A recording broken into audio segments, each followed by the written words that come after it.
वालेकुम अस्सलाम, कैसे हो यार, खैरियत से हो? Sir it's too late, Ghulam Ali sahab, बिल्कुल it's too late, I apologize for the delay. और अभी लेट्स होप कि हम यहाँ से कंटिन्यू करें, हम जितना आज का रिक्वायर्ड कोर्स है वो ख़त्म कर सकें, जो प्लान कोर्स है। जी एक्सटेंशन दीजिए मुझे, इसको इस तरफ लगा दें।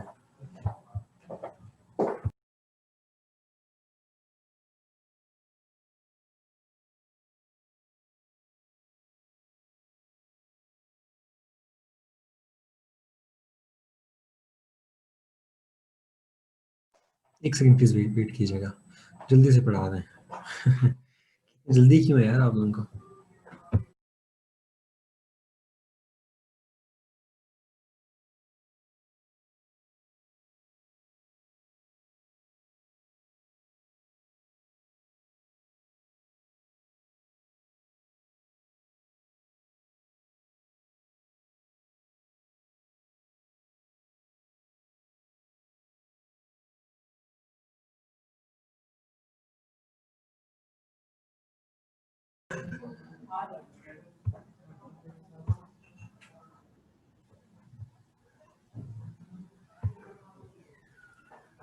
सॉरी, अच्छा जी, जल्दी से पढ़ा दें please. Sir you are audible. वालेकुम अस्सलाम, वालेकुम अस्सलाम, वालेकुम अस्सलाम। अच्छा जी, हमारी आज पहली क्लास है ना जीएसए की, रावलपिंडी बैच, ऑनलाइन बैच 12। आप लोगों की इससे पहले जीएसए की क्लास हुई है कोई अभी तक? आप लोगों के लिए स्क्रीन शेयर कर दूं, स्क्रीन नजर आ रही है इस टाइम पे? आप लोगों की जीएसए की पहली क्लास है, ठीक है यार। मैंने अभी इससे पहले भी, पहले मैं आप लोगों को एक इसकी इंपॉर्टेंस बताऊंगा सब्जेक्ट की थोड़ी बहुत, उसके बाद मैं आपसे अपनी जो अप्रोच में चेंज करनी है उस दफ़ा पढ़ाने की, वो भी आप शेयर करता हूँ। वालेकुम सलाम। माउस ला दें प्लीज़, माउस ला दें। जी जी, अच्छा। अह, यार आप लोगों से सबसे पहले ना मैं आप लोगों को इस सब्जेक्ट की इंपॉर्टेंस बताना चाहता हूँ। 2018 के अंदर आप लोगों को पता है कितने लोग पास हुए थे सीएसएस में? एनीवन?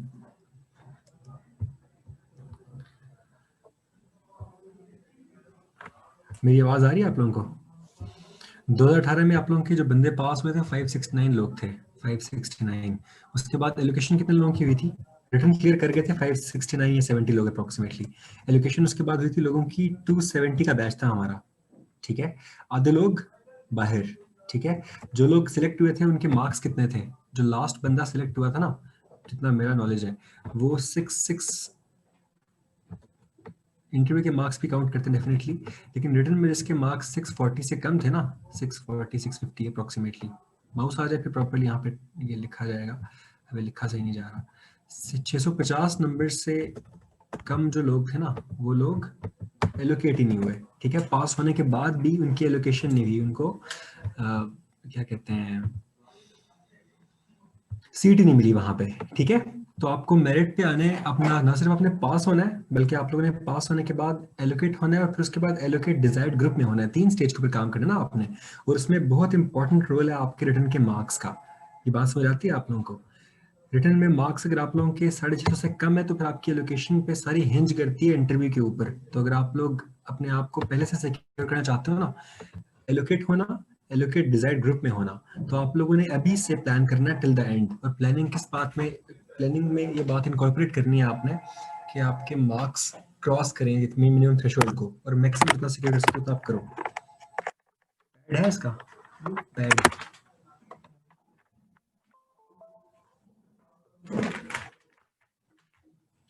अच्छा ठीक है। तो आप लोगों ने मिनिमम मार्क्स सिक्योर करने हैं 650 मिनिमम, एटलीस्ट होना चाहिए, इससे ज़्यादा आपने जाना है।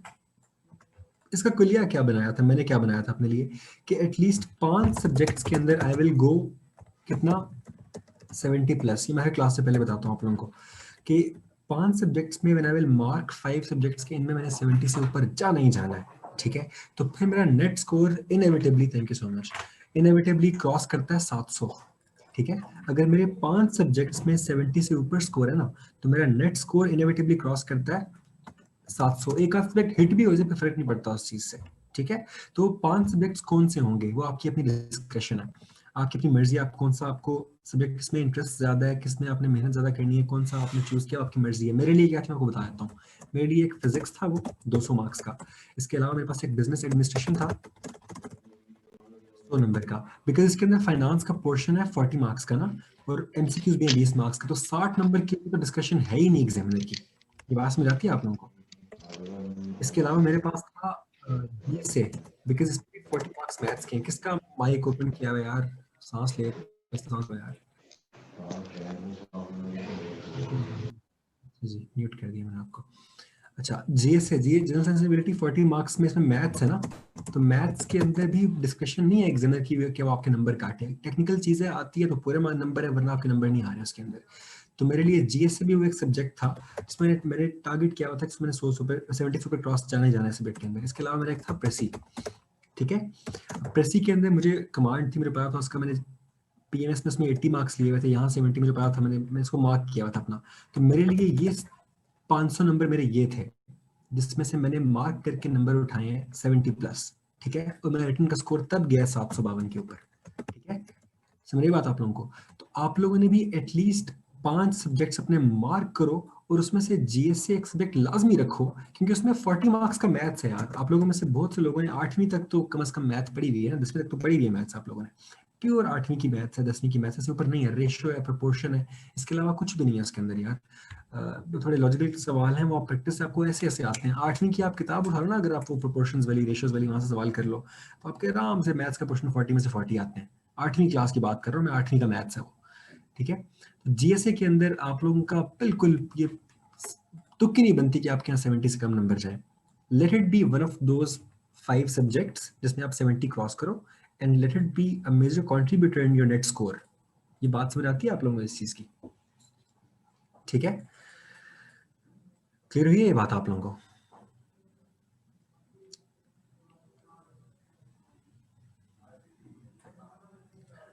जीएससी की इंपॉर्टेंस क्लियर है आप लोगों को। आपने इसमें से स्कोर उठाना है यार अच्छा खासा, 70+ यहाँ जाओगे ताकि आपका नेट टोटल जो है वो क्रॉस करे, आपकी एलोकेशन कंफर्म हो जाए, ठीक है। अच्छा, अब बाकी जीएसए के पोर्शन की तरफ आते हैं, जो साइंस का पोर्शन है। क्योंकि मेरा टेक्निकल बैकग्राउंड है, मैंने मैकेनिकल इंजीनियरिंग की हुई है नस्ट से, तो मुझे बायो शायद इतनी अच्छी नहीं आती। तो इसमें जो आपको बायो का पोर्शन है वो कोई और पढ़ाएगा, मैम का मुझे I am not sure. Physical science मैंने खुद इंटरेस्ट लेके पढ़ी हुई है, एस्ट्रोफिजिक्स की किताब से मैं पढ़ता रहता हूँ, तो मैं आपको यहाँ से पढ़ाऊंगा प्रॉपरली अभी, ठीक है।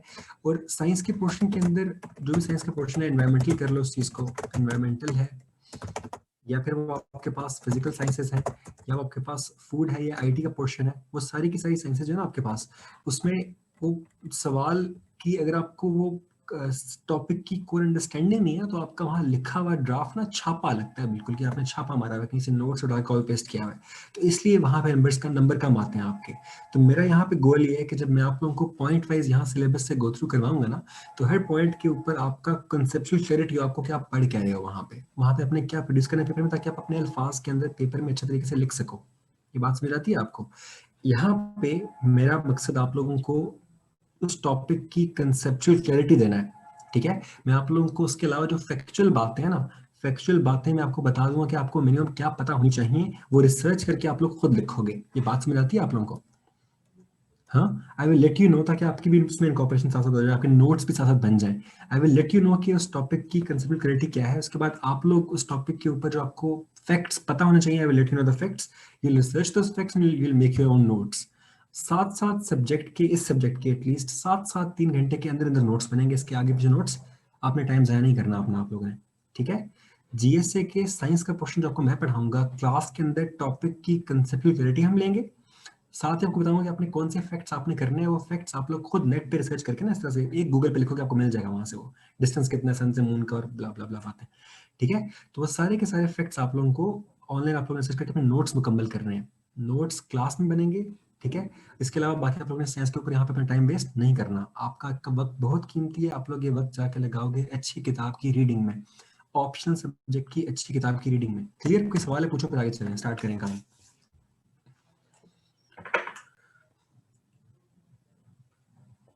Any question?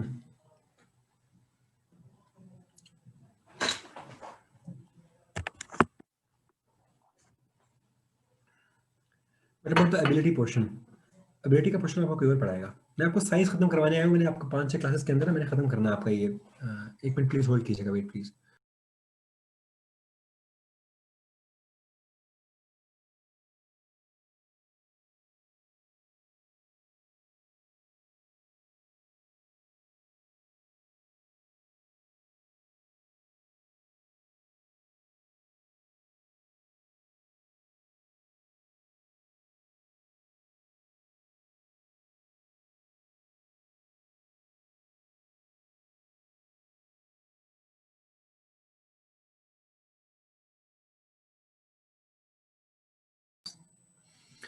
What question should be attended first? Engineer Ansar Mahmood sahab, आपने पहले और बाद की बात नहीं है। आपने सारे क्वेश्चन इस अंदाज से करने हैं कि आप सवाल को पेपर के अंदर कंसेप्चुअल क्लैरिटी से सॉल्व कर सको। पहले करो बाद में करो, क्या फर्क पड़ता है? आप लोग मेरे ख्याल नेक्स्ट साल के बैच हो ना, आप लोगों के पास पूरा साल है अभी, तो फर्क नहीं पड़ता इस चीज़ से। फूड साइंस वाला भी मैंने पढ़ा था, आई विल ट्राई कि आपको खुद कर कराऊं, लेकिन नहीं हुआ तो आपको जिसने जो बायो पढ़ाएगा वो करवा देगा। सीक्वेंस मैटर्स नहीं करता, सीक्वेंस मैटर जी पांचों पोजीशन आई थी अल्हम्दुलिल्लाह। सो सेंसिबिलिटी बाय साहब, यार देखो हसन मसूद, मैंने पर्सनली इस सब्जेक्ट को जब अप्रोच किया है ना, खुद जब मैंने इसमें पढ़ा था, तो मैंने उस टॉपिक को इस तरह से पढ़ा था कि उसका टॉपिक मुझे वो क्लियर हो जाए। वो मैंने लिमिट नहीं किया अपने आप को किसी किताब के ऊपर, रिसर्च की प्रॉपर ऑनलाइन आगे पीछे देखा, मुख्तलिफ रिसोर्सेज होते हैं, यूट्यूब पे चैनल्स होते हैं, इतनी अच्छी एनिमेशन बनी हुई होती हैं, तो जहाँ जहाँ से मुझे रिलेवेंट इन्फॉर्मेशन मिली, मैंने रिलेवेंट इन्फॉर्मेशन उठा ली मैंने वहाँ से। इट डजेंट मैटर कि वो कहाँ पे है, क्या कहते हैं, um,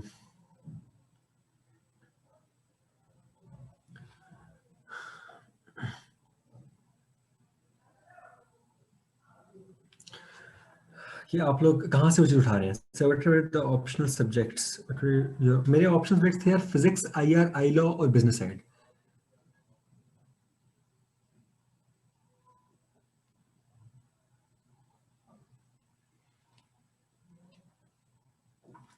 ठीक है, करें start. Video to study papers for it, YouTube videos are best. Zainab Khattak, मैंने आपको क्या बताया, जनरल साइंस है, जनरल साइंस। ठीक है, आपकी 8वीं क्लास की मैथ्स आ रही है इसके अंदर, जनरल साइंस है यार, 8वीं क्लास की मैथ्स आ रही है, रिसर्च पेपर पढ़ने की इतनी जरूरत नहीं है आप लोगों को, यूट्यूब वीडियोस बड़ा अच्छा सोर्स है इस चीज का। करें स्टार्ट जी।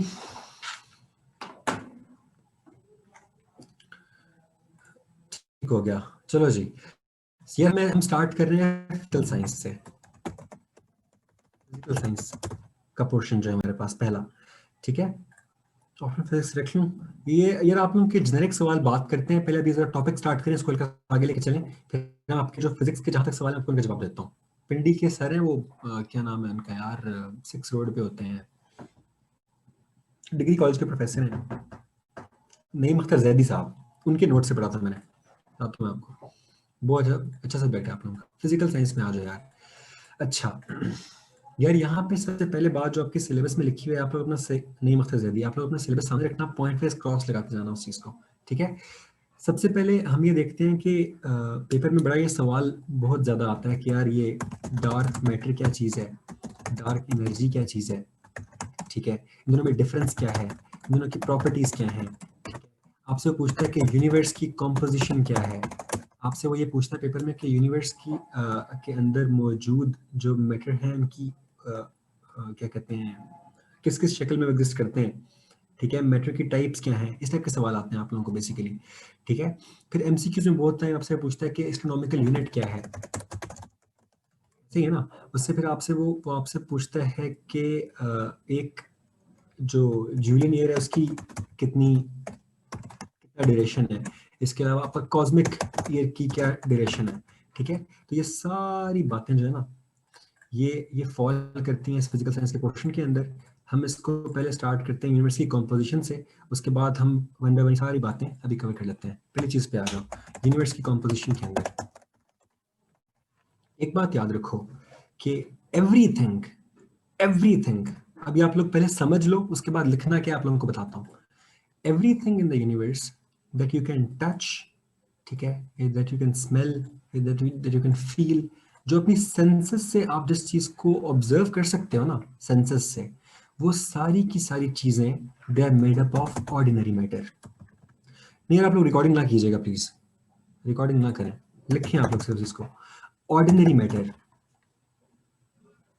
ठीक है, हर चीज आपका, आपकी अपनी बॉडी, आपके कपड़े, आप ये पंखा देख लो, आप बॉल पॉइंट लिख रहे हो, कॉपी है, हर चीज जिसको आप देख सकते हो अपनी सेंसेस से, उसको सेंस कर सकते हो, वो हर चीज किस चीज से मिलके बनी है? क्या है वो?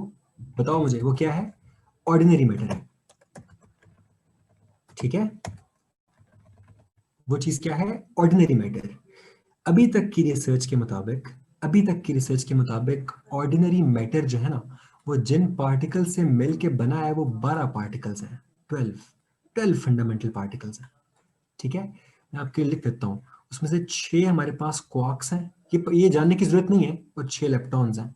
वैसे आपको बता रहा हूँ मैं, 12 पार्टिकल्स हैं, 12 पार्टिकल्स। हमने पहले ये सुना था ना कि एटम सबसे छोटा पार्टिकल है, लेकिन एटम सबसे छोटा पार्टिकल नहीं है मैटर का। एटम की डेफिनेशन अब क्या है? It is the smallest particle of matter that possesses chemical properties. ठीक है, इससे छोटे लेवल के ऊपर केमिकल प्रॉपर्टीज एग्जिस्ट नहीं करती, लेकिन ये स्मॉलेस्ट पार्टिकल ऑफ मैटर नहीं है। इसको भी तोड़ के मजीद नीचे आपने निकालना, इलेक्ट्रॉन प्रोटॉन न्यूट्रॉन निकालना आपने, प्रोटॉन को भी तोड़ के क्वार्क्स निकाले ना आपने अंदर से। तो एटम की डेफिनेशन क्या, आपने याद रखो, लिखो इसको, इस चीज को लिखो यार, शाबाश। एटम की डेफिनेशन क्या है? Smallest particle of matter that possesses chemical properties. ये बात क्लियर आप लोगों को? एटम याद रहेगा अब आप लोगों को? ठीक हो गया। अच्छा, अब एटम अगर स्मॉलेस्ट पार्टिकल नहीं है तो स्मॉलेस्ट कौन से हैं? 12 फंडामेंटल पार्टिकल्स हैं, ये बात लिख लो, 12 फंडामेंटल पार्टिकल्स हैं। ठीक है, 12। उसके अंदर आपका अप क्वार्क है, डाउन क्वार्क है, स्ट्रेंज क्वार्क है, चार्म क्वार्क है, टॉप क्वार्क है, बॉटम क्वार्क है, इलेक्ट्रॉन है, म्यूऑन है, टॉ है, इलेक्ट्रॉन न्यूट्रिनो, म्यूऑन न्यूट्रिनो और टॉ न्यूट्रिनो। 12 हैं ये, याद करने की कोई जरूरत नहीं है इनको आपके। बस ये 12 छोटे पार्टिकल्स हैं। ये 12 छोटे पार्टिकल्स मिला के हर वो चीज जिसको आप देख सकते हो, हाथ लगाते हो, फील करते हो, जिसको आप सेंस कर सकते हो, स्मेल कर सकते हो, अपनी पांचों सेंसेस से आप जब उसको कर सकते हो, समझ सकते हो, वो चीज, हर चीज इन 12 फंडामेंटल पार्टिकल से मिलकर बनी हुई है। ये बात, इतनी बात क्लियर? हर वो चीज जो आपकी सराउंडिंग्स में है, विसिनिटी में है, वो ऑर्डिनरी मैटर से मिलकर बनी हुई है। ऑर्डिनरी मैटर को तोड़ें तो 12 फंडामेंटल पार्टिकल्स निकलते हैं। इतनी बात क्लियर? ठीक हो गया। लेकिन, लेकिन होता क्या है, हुआ यह है कि स्पेस के अंदर ना, स्पेस के अंदर जब साइंसदानों ने, लेट सपोज ये हम बनाते हैं एक यहाँ जमीन, ये जमीन है, इस जमीन के ऊपर मैं बैठाता हूँ उस्मान ताहिर को, ये उस्मान ताहिर यहाँ बैठा हुआ है। उस्मान ताहिर ने जब देखा खला में ये टेलीस्कोप दूर लगा के, तो इसको खला के अंदर ना कुछ कुछ वियर्ड चीजें नजर आई, वियर्ड चीजें, जो कि वियर्ड चीजें जो है वो ऑर्डिनरी मैटर के रेल में फॉल नहीं करती, वो कुछ और चीज है। ठीक है, वो कुछ और कैसे है, कैसे पता चला, बताता हूँ भी आप लोगों को सारी बातें। तो अभी तक के प्रॉपर ऑब्जर्वेशन के बाद, सारी साइंस की रिसर्च के बाद, हमें ये पता चला कि यूनिवर्स जो है इस टाइम पे, यूनिवर्स, ये यूनिवर्स पूरी की पूरी, ये 3 चीजों से मिलकर बनी हुई है। एक है ऑर्डिनरी मैटर, एक है डार्क मैटर, एक है डार्क एनर्जी। ठीक है, 3 चीजें। यूनिवर्स में आपको हर तरफ इन 3 चीजों के अलावा कुछ नहीं मिलता। ठीक है, क्लियर ये बात? ऑर्डिनरी मैटर को मैंने कैसे डिफाइन किया? मैटर क्या होता है? मैटर को डिफाइन करो जल्दी से, शाबाश।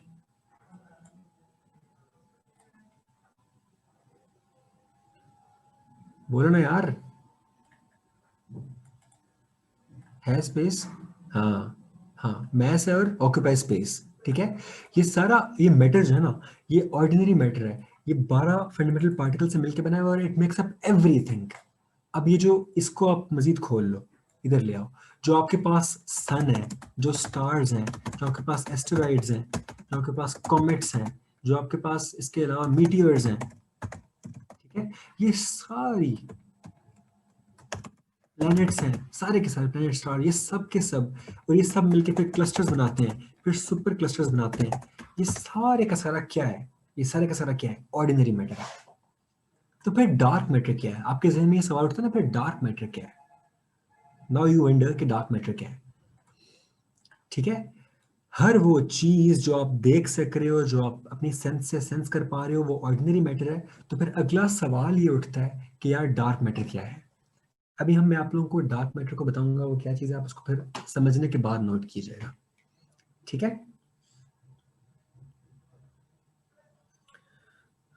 क्लियर? यहाँ तक कोई मसला तो नहीं? आप लोगों को समझ आ रही है बातें?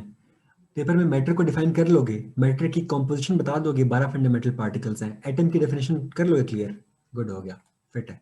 मिटा रहा हूँ मैं ये बोर्ड आपके लिए। मेरे पास स्लाइड्स भी, आप लोगों को स्लाइड्स भी दिखाता हूँ मैं कुछ देर तक, पहले आप लोगों को थोड़ा बहुत क्लैरिटी मिल जाना कि हैं क्या मामला, क्या है, गिरदो में चीज़ें हैं क्या। अच्छा, आगे आ जाओ। नेक्स्ट है हमारे पास डार्क मैटर। डार्क मैटर को मैंने आपको क्या कहा कि हर वो चीज जो हम सेंस कर पा रहे हैं ना अपनी सेंसेस से, वो ऑर्डिनरी मैटर है। अच्छा अबरू, आहिस्ता बोल लेते हैं यार। हर वो चीज जो आप सेंस कर पाते हैं वो ऑर्डिनरी मैटर है, ठीक है? तो फिर डार्क मैटर को आपको कैसे पता चला कि वो एग्जिस्ट भी करता है? ये सवाल उठता है ना फिर। इसका जवाब ये है कि हमें डार्क मैटर के बारे में पता इनडायरेक्टली चला, हमने डायरेक्टली उससे इंटरेक्ट नहीं किया। खला के अंदर कुछ ऐसी वियर्ड बातें हुई जिससे हमने ये सेंस किया कि कोई चीज यहाँ एग्जिस्ट करती है, ठीक है? वो चीज कैसे पता चला मैं आपको बताता, एक सेकंड प्लीज वेट कीजिएगा। अच्छा, प्लाज्मा, ब्लैक होल्स नहीं, ये सारी बातें मिक्स नहीं करनी है आप लोगों ने, बताता हूँ मैं आप लोगों को। लेट सपोज ये जमीन है, जमीन के ऊपर मैं बिठा देता हूँ नबीला सफदर को। ये नबीला है जी, नबीला यहाँ बैठी हुई थी ऐसे ऐसे, और नबीला ने दूरबीन ली और नबीला ने ऑब्जर्व किया खला को, ठीक है? नबीला ने क्या ये गंदा पोटैटो यार, सॉरी, हाँ ये मेरा दूरबीन ली, नबीला ने खला में देखा प्रॉपर्ली, ठीक है? खला में नबीला को क्या मिला? खला के अंदर नबीला ने देखा कि यार बड़ी बड़ी गैलेक्सीज थी ऐसे, एक ये दूर एक गैलेक्सी थी, ये एक और दूर एक गैलेक्सी थी, ऐसे ऐसे, ठीक है? ये गैलेक्सी वन थी, ये गैलेक्सी लेट्स सपोज का नाम रखते हैं गैलेक्सी टू, ठीक है? अच्छा, अब नबीला ने क्या नोटिस किया कि ये जो गैलेक्सी है ना इसके अंदर बहुत ज्यादा स्टार्स हैं, एक दो तीन चार पांच, ये बहुत ज्यादा स्टार्स हैं इसके अंदर। अब ऑब्जर्वेशन के बाद नबीला ने ये भी देख लिया कि वो स्टार्स गिन लिए, लेट्स सपोज नबीला ने स्टार्स गिने कि इसके अंदर 100 सितारे हैं, ठीक है? और उस उन स्टार्स से आने वाली लाइट को ऑब्जर्व करके नबीला ने ये भी देख लिया कि उन स्टार्स का मैस कितना है, ठीक है? किस कलर की वहां गैस है, किस इंटेंसिटी से बर्न हो रही है, इसलिए वहां से इन्फर किया कि कितना मैस है उसका, ठीक है?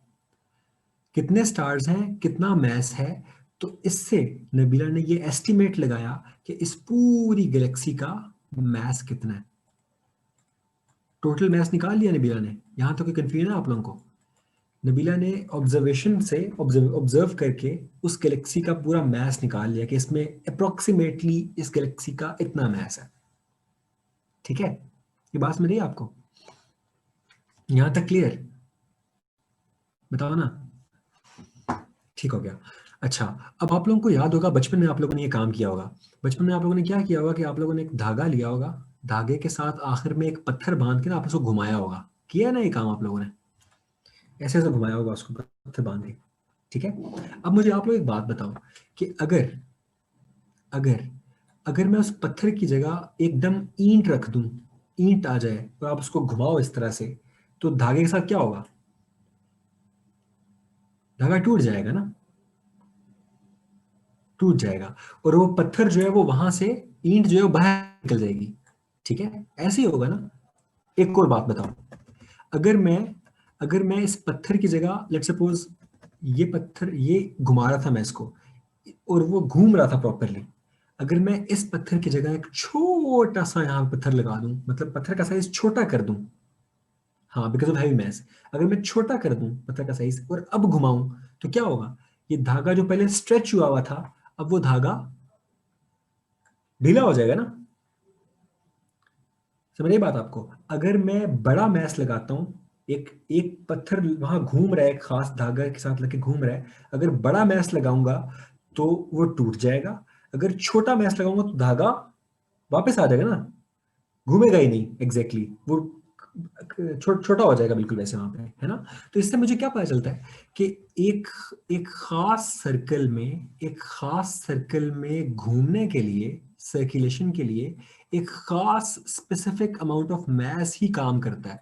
मतलब उस रेडियस के सर्कल की मोशन के लिए एक स्पेसिफिक मैस ही होना चाहिए, ठीक है, एक खास मैस होगा। अगर मैस उससे एक्सीड करेगा तो या तो वो सेंट्रीपिटल फोर्स वो टूट के वो बाहर निकल जाएगा, ठीक है। अगर छोटा होगा तो दायरा छोटा बनेगा। समझ बात आपको, ये बात क्लियर है आप लोगों को। उस पर्टिकुलर मोशन को सस्टेन करने के लिए एक स्पेसिफिक मैस ही रिक्वायर्ड है। ये बात क्लियर होती है आप लोगों को।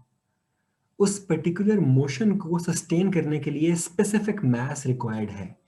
सिमिलरली ये गैलेक्सी भी स्पिन कर रही है, ये घूम रही है ना गैलेक्सी, स्पिन कर रही है ना गैलेक्सी आपकी।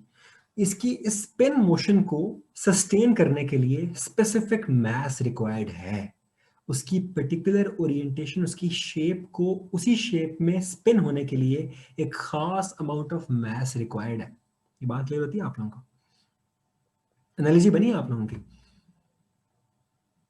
ऐसा है ना, ठीक हो गया।